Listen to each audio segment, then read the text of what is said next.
Hello বন্ধুরা, welcome to my daily blog. আজকে আবার একটি নতুন ভিডিও নিয়ে চলে এসেছি। আশা করছি আপনারা ভালো আছেন এবং সুস্থ আছেন। তো কালকে দেখালাম আমি যে আমরা গিয়েছিলাম বাইরে ভাইকে একটু ডাক্তার দেখাতে, ওর শরীরটা আবারও খুব খারাপ হয়ে গেছিলো। তো আজকে মোটামুটিও অনেকটাই সুস্থ আছে, কালকের থেকে অনেকটাই ভালো আছে। এখন সকালবেলা একটুখানি টিফিন খাবো, দিয়ে মা একটু বাইরে যাবে এই ওষুধ আনতে ভাইয়ের একটুখানি। তারপরে ওষুধটা খাইয়ে দেখি ও কেমন থাকে। আশা করছি ওষুধ খেয়ে অনেকটাই ভালো হয়ে যাবে। মা বাজার থেকে একটু ডাসা পেয়ারা এনেছিল আর কলা এনেছিল, কিন্তু পেয়ারাগুলো খুব সুন্দর ছিল আর লেবুও ছিল একটা ভাইয়ের জন্য, আর এই ওষুধ কিছু ভাইয়ের জন্য কিনে এনেছিল। বাদাম কারি পাতা যেহেতু ভেজে নিয়েছিলাম, এই ধুয়ে নিয়েছি পরিষ্কার করে। বাজারে জিনিস থাকে তো, ছেলেটার শরীর ভালো না, তাই জন্য একটু ধুয়ে নিয়ে একটু শুকনো করে তারপরে তেল দেবো। একটু শুকনো করে হয়ে যায়, এবার একটু শুকিয়ে গেছে, এই তেলটা ঢাললাম।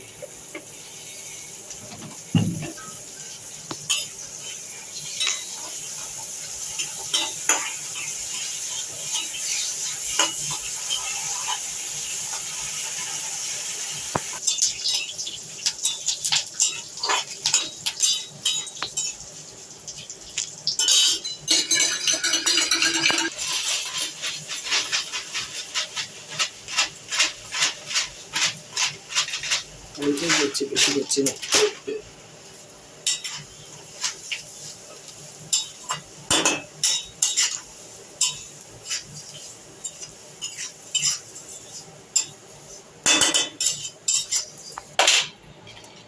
এখন উপর থেকে যে গোলমরিচ, এগুলো একটু ঝাল ঝাল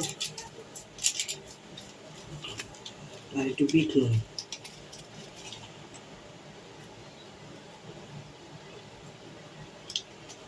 আবার বেশি নুন দিলে মুখে বড় পেতে লাগে।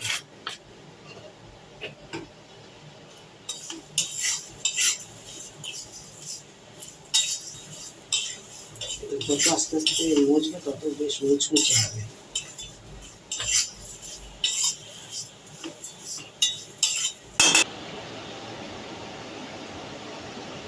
সকালের টিফিন হয়েছে, এখন বাজে সকাল 10টা। রোজই 10টা হয়ে যায় টিফিন করতে করতে। আজকে একটু চিড়ে ভাজা কারি পাতা দিয়ে করেছি, বাদাম দিয়ে। আর খাচ্ছে জ্বর, খুবই জ্বর, শরীর খারাপ, করতে পারছে না, খাওয়া হচ্ছে নেই। আমাদের সকলের মন ভালো নেই। কবে যে জ্বর ঠিক হবে। কালকে ডাক্তার দেখিয়ে এলাম, ওষুধ দিয়েছে। মামা মামা বাবা, টিফিনটা খেয়ে নাও, আসো। এখনো ঘুমাচ্ছ, শরীরটা ভালো নেই এখনো পর্যন্ত। হ্যাঁ, সকালে দিকে খুব ঘাম দিয়েছিল, জ্বর চেয়েছে। জ্বরটা আবার কাম ব্যাক করছে বারবার। যতক্ষণ ওষুধ আছে ততক্ষণ ঠিক আছে। বাবা, তাই না, টিফিনটা দিয়েছে, খেয়ে নাও। তারপরে টিপ টিপ করে বৃষ্টি শুরু হয়েছিল বাইরে, দিয়ে এবারে যে মুষলধারে বৃষ্টিটা শুরু হয়েছে, একবার জলের গতিটা দেখুন, মানে কতটা মোটা উপর থেকে জল পড়ছে অ্যাডভেস্টার থেকে। আর সেরকমই বজ্রবিদ্যুৎ সহ বৃষ্টি, আজ তেমনই বাজ পড়ছে চারিদিকে। এত বাজ পড়ছে যে কি বলবো, এত ভয় লাগছিল।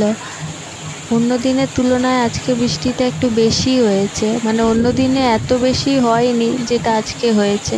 মনে হচ্ছে ঘরে জল ঢুকে যাবে। তারপর বৃষ্টি থামার পরে বাইরে গিয়ে দেখি এই অবস্থা। যেটুকুনি শুকনো হয়েছিল, রোদ উঠেছিল, কত সুন্দর রাস্তাটা ছিল, আজকে দেখুন পুরো জলে জল ভরে গেছে চারিদিকে, আবার সেই নদী হয়ে গেছে। আবার যদি রাতে বৃষ্টি হয় তাহলে মনে হয় পুরোটাই এবার ঘরে জল ঢুকে যাবে। এখনও ঢোকেনি, একটু আর ঢোকা বাকি আছে। আশা করছি রাতে বৃষ্টিটা হবে না, হলে খুব বিপদ হয়ে যাবে। তখন বারান্দা থেকে জল উঠে এবার ঘরে ঢুকে যাবে। কিন্তু আকাশ মনে হচ্ছে আর হবে না, আকাশ থেকে তাই মনে হচ্ছে। আকাশ পরিষ্কার হয়ে গেছে, এখন দেখা যাক রাতে কি হয়। এখন তো কিছু বলতে পারবো না যতক্ষণ না রাত হবে। আমাদের এখানে এটাই সমস্যা, এখানে এত জল, এই জলের সমস্যাটাই সব থেকে বেশি।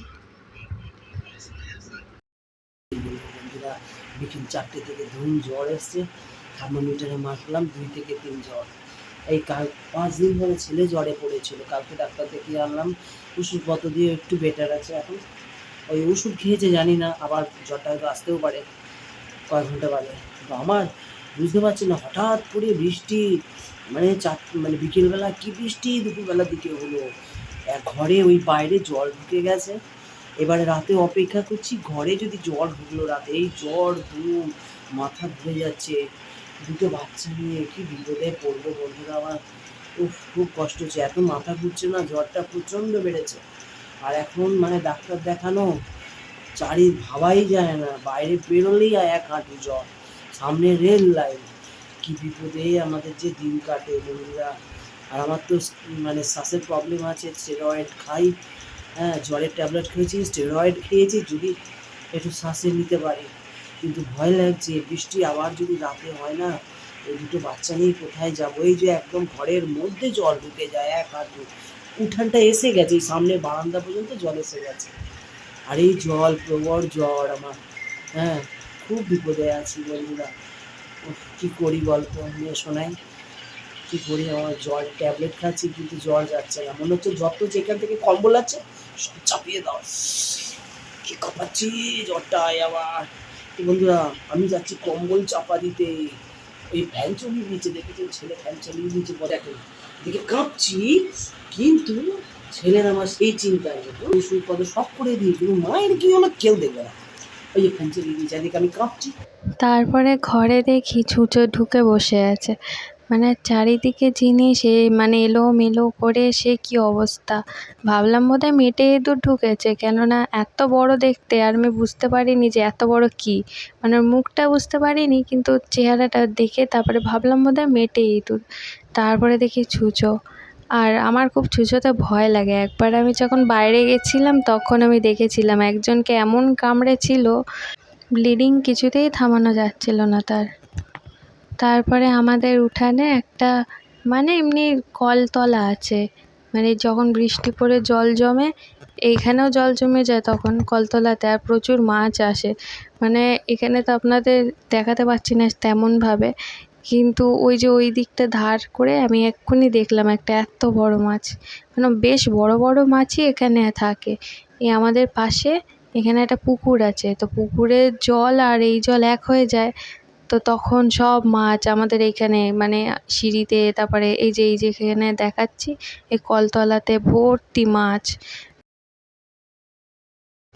কিন্তু বৃষ্টি হোক বা যাই হোক, মানে এই যে আছে এই দিদাটা, মানে রোজ এই কুকুরটাকে খেতে দেবে, মানে যত বৃষ্টি হোক যতই জল জমুক না কেন, এই কুকুরটা আছে, মানে আমাদের পাড়ারই কুকুর, ওকে আমি ছোটোবেলা থেকেই দেখছি, ছোটো থেকে বড় হয়েছে। আমাদের যে ঘরে কুকুরটা আছে ঠিক এরকমই দেখতে, তো এই দিদাটা রোজ ওকে খেতে দিতে যাবে। এটা আমি একদমই নতুন কিনেছি, এটা খুব সুন্দর লাগছে, আর একটা আমি আমার বান্ধবীকে দিয়েছিলাম।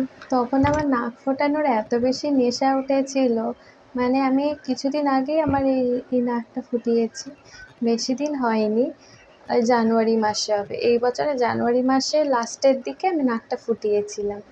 তো এর জন্য আমি পার্লারে গেছিলাম, পার্লারে গিয়ে বলেছিলাম যে আমি একটা নাকে ফুটো করব। তো ওরা বললো এই পার্লারে হয় না, আপনি অন্য পার্লারে যান। অন্য পার্লারে গেছি, সেখানে বলেছি আমি গিয়ে, আসলে কি হয়েছিল জানেন তো, আমি যখন এই কান দুটো ফুটো করেছিলাম ছোটোবেলায়, আমার এই কানে না একটা সমস্যা হয়ে গেছিলো, সেই বড় করে ফুলে পেকে মানে এমন হয়ে গেছিলো, ভেতরে না মাংস জন্মে গেছিলো। তো সেটা বললাম যে আপনি যখন নাক ফোটাবেন, ওরা তো গান দিয়ে, এখন সব পার্লারেই গান দিয়েই ফোটায়, এখন ছুঁচ দিয়ে কেউ আর ফোটায় না। তো বললাম যখন গান দিয়ে ফোটাবেন সাবধানে ফোটাবেন, কেননা আমার এই কানে একবার ছোটোবেলায় প্রবলেম হয়ে গেছিলো। তো সেটা শুনে ওরা আর আমাকে বললো যে না বাবা আমি আর ফোটাতে পারবো না, যদি কিছু হয়ে যায় তখন বলবেন যে আমরা করেছি। তখন আমার মনটা খুব খারাপ হয়ে গেছিলো যে তাহলে কি আমি নাক ফোটাতে পারবো না।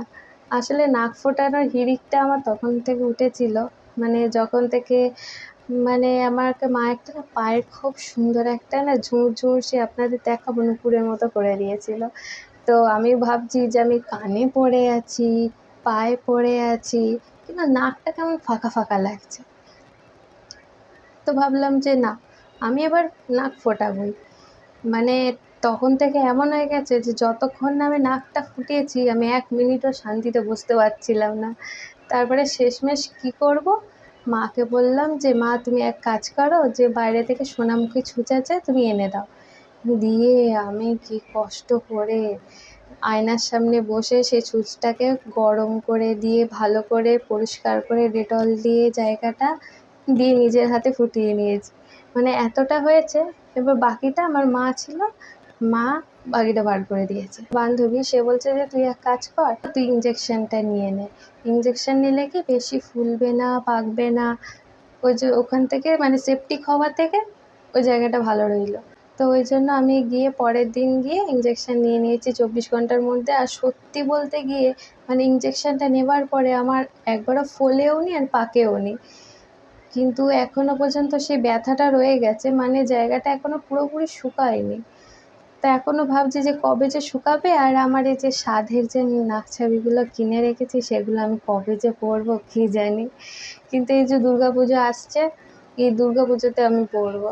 ততক্ষণ নাকটা ঠিক হয়ে যাবে। এখনো ঠিক হচ্ছে না। তো আমার বান্ধবী বলল তুই এক কাজ কর, আমরা ছোটোবেলায় যখন নাক কান ফোটাতাম তখন দিদা ঠাকুমারা বলতো যে সর্ষের তেলের মধ্যে গোলমরিচ ফুটিয়ে দিয়ে লাগাতে, মানে 2 দিন, দিনে 2 বার করে করে, আর বেশি না লাগাতে, শুধু 2 দিন। বলে তারপর থেকে দেখবি পুরো নাক শুকিয়ে গেছে, ঠিক হয়ে গেছে। প্রথমে তো আমার বিশ্বাস হয়নি। আমার মাও অনেক বকাঝকা করেছে যে তুই ওসব লাগাবি, সেপটিক বেশি হয়ে যাবে। আমরা সবাই বোরোলিনই লাগাই আর সবাই তাই লাগায়, তুইও তাই লাগা, ঠিক হয়ে যাবে। কিন্তু আমি সত্যি বলতে বোরোলিন লাগিয়েছি, ডেটল লাগিয়েছি, সব লাগিয়েছি।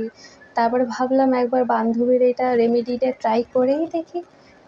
তারপরে লাগাতে আমি সত্যি বলছি আমি আগে বিশ্বাস করতাম না। এখানটা একটু টান লাগতো না, ফুলে যেত, ফুলে গিয়ে পেকে যেত। তো এখন ফোলা পাকা ব্যথা কোথাও কিচ্ছু নেই, যেন মনে হয় আমার এখন নাকে সেই মনে হয় ছোটোবেলায় ফুটিয়েছি। সেই এখন আর ব্যথা বা কিচ্ছু বুঝতে পারি না, মানে একদম ঠিক হয়ে গেছে একবারেই। আপনারাও চাইলে ট্রাই করতে পারেন, অবশ্যই ট্রাই করতে পারেন। কিন্তু যাদের সেনসিটিভ স্কিন আছে না, তাদের একটু বুঝে শুনে ট্রাই করাই ভালো। আমার স্কিনও সেনসিটিভ, অতটাও ভালো নয়, কিন্তু কীভাবে স্যুট করে গেছে। এখন সব জিনিস তো সবাইকে স্যুট করে না। সবথেকে বেস্ট তো বোরোলিন, কেননা ওটা সবথেকে পুরনো জিনিস। কিন্তু তাও আমি মানে ধরছিল না, তাই এটা দিয়েছি। তো আপনাদের যদি স্কিন সেনসিটিভ না হয় তাহলে আপনারা মানে অবশ্যই ট্রাই করবেন। এটা মানে 100% ভালো রেজাল্ট দেয়। তো আজকের ভিডিওটা এই পর্যন্তই। দেখা হচ্ছে আবার কালকে নতুন ভিডিও নিয়ে। টাটা, ভালো থাকবেন, সুস্থ থাকবেন।